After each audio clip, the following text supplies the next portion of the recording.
Om Namo Narayana, and welcome back to Canto 6 of the Srimad Bhagavatam. Today we are in Chapter 17, Mother Parvati curses Citraketu. Citraketu. I have no idea. Maybe someday I'll figure out how to pronounce this name. and how to pronounce a lot of the Sanskrit that I see. Anyways, Mother Parvati curses Citraketu for today's reading. Srila Sukadeva Swami said, after offering obeisances to the direction from which Ananta, Lord Vishnu, had disappeared, King Citraketu began traveling in outer space as the head of the Vidyadharas. Being praised by great sages and saints and by the inhabitants of Siddhaloka and Karnaloka, the king, the most powerful mystic yogi, wandered about enjoying life for millions of years. With bodily strength and senses free from deterioration, he traveled within the valleys of the Sumeru mountain, which is the place of perfection for various kinds of mystic power. In those valleys he enjoyed life with the women of Vidyahara Loka by chanting the glories of the Supreme Lord Hari. One time, while the king was traveling in outer space on a brilliantly effulgent airplane given to him by Lord Vishnu, he saw Lord Shiva surrounded by Siddhas and Karanas. Lord Shiva was sitting in an assembly of great saintly persons and embracing Parvati on his lap with his arm.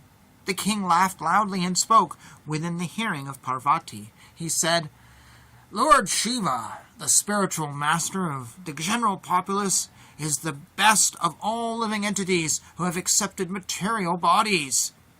He enunciates the system of religion, yet how wonderful it is that he is embracing his wife Parvati in the midst of an assembly of great saintly persons. Lord Shiva, whose hair is matted on his head, has certainly undergone great austerities and penances. Indeed, he is the president in the assembly of strict followers of Vedic principles. Nonetheless, he is seated with his wife on his lap in the midst of saintly persons and is embracing her as if he were a shameless, ordinary human being. Ordinary, conditioned persons generally embrace their wives and enjoy their company in solitary places.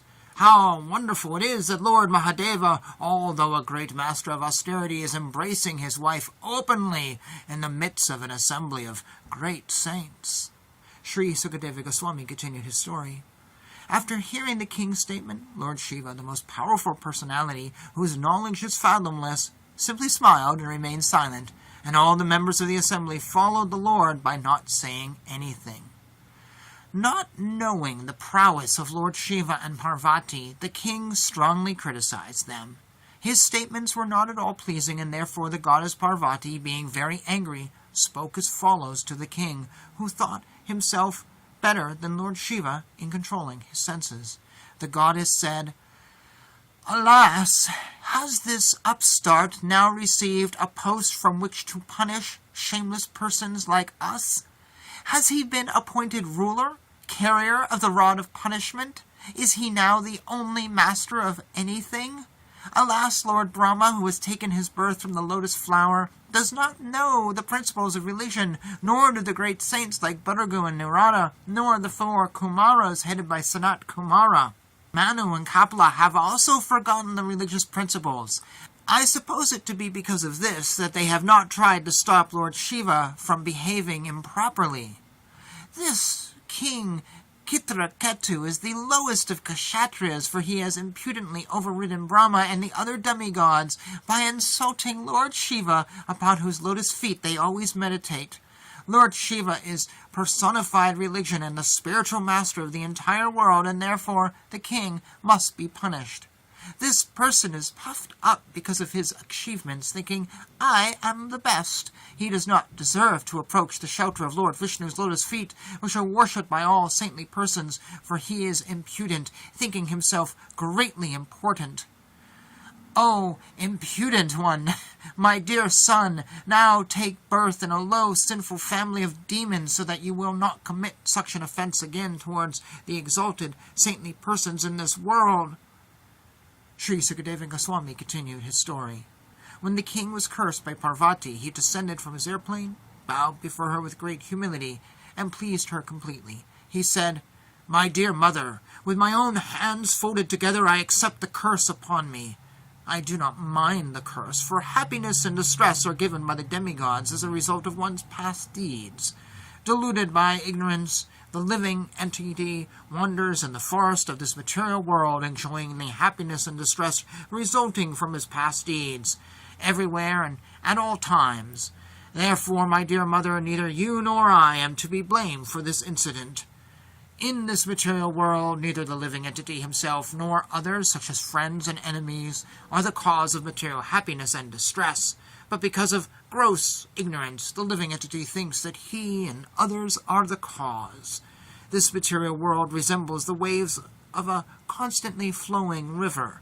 Therefore, what is a curse and what is a favor? What are the heavenly planets and what are the hellish planets? What is actually happiness and what is actually distress? Because the waves flow constantly, none of them have an eternal effect. Lord Vishnu is one, unaffected by the conditions of the material world. He creates all the conditioned souls by his own personal potency.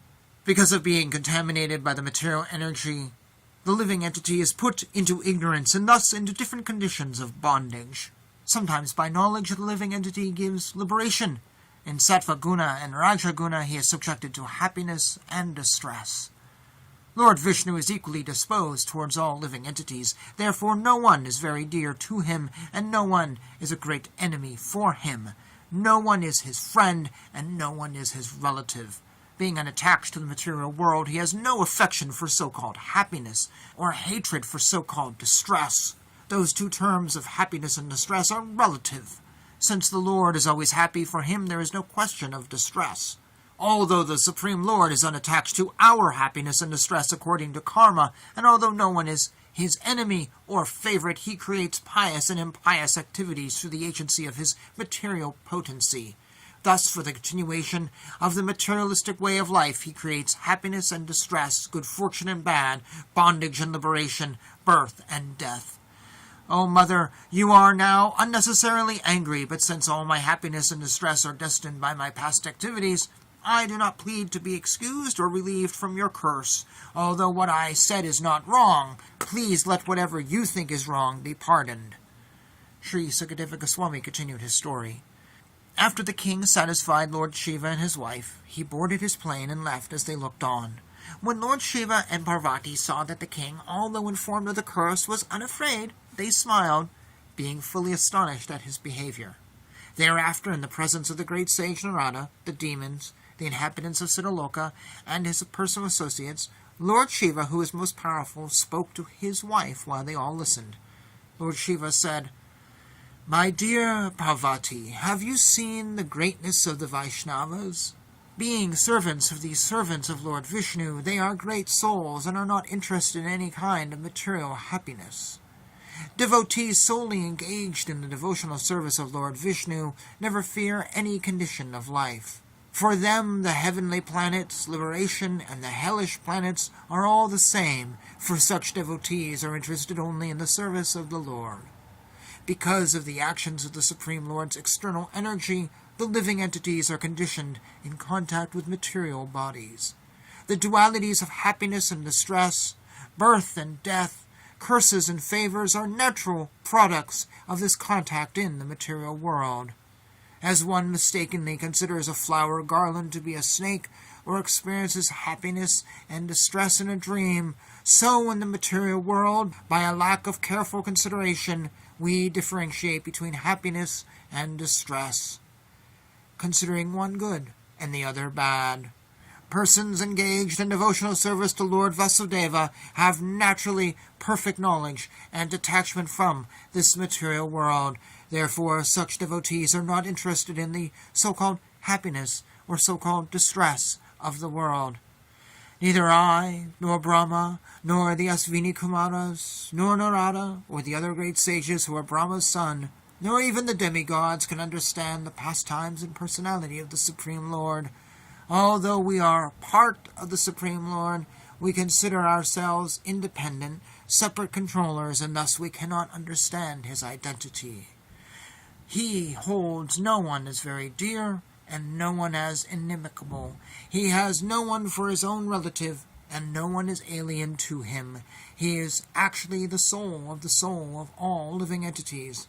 Thus he is the auspicious friend of all living beings, and is very near and dear to all of them. This magnanimous King Citraketu is a dear devotee of the Lord. He is equal to all living entities and is free from attachment and hatred. Similarly, I am also very dear to Lord Narayana. Therefore, no one should be astonished to see the activities of the most exalted devotees of Narayana, for they are free from attachment and envy. They are always peaceful, and they are equal to everyone.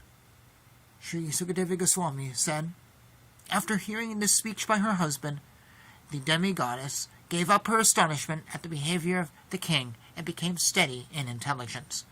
King Citraketu was so powerful that he was quite competent to curse Mother Parvati in retaliation, but instead of doing so he very humbly accepted the curse and bowed his head before Lord Shiva and his wife. This is very much to be appreciated as the standard behavior of a Vaishnava.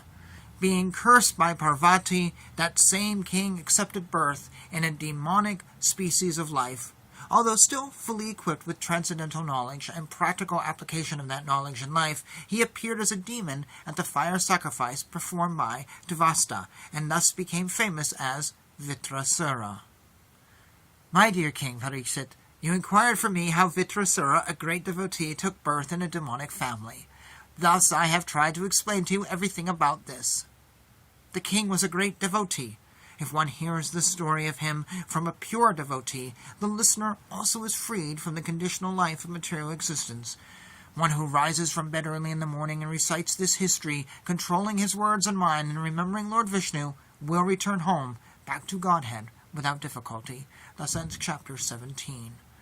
So, until our next video, thank you for joining me. Jai Shri Krishna.